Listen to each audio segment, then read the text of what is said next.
Did you know that many of the world's largest cities are in trouble?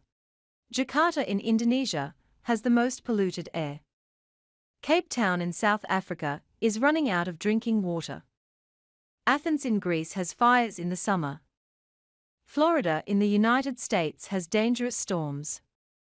Sustainable Development Goal 11 is about making cities around the world safer, better places to live. More and more people are leaving the countryside to live in cities.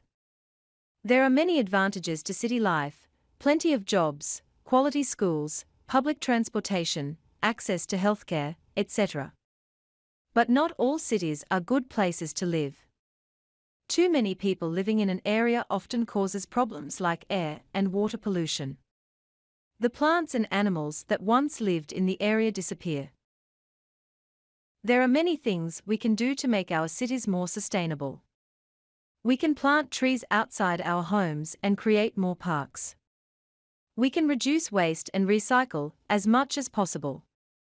We can use bicycles or public transportation instead of cars.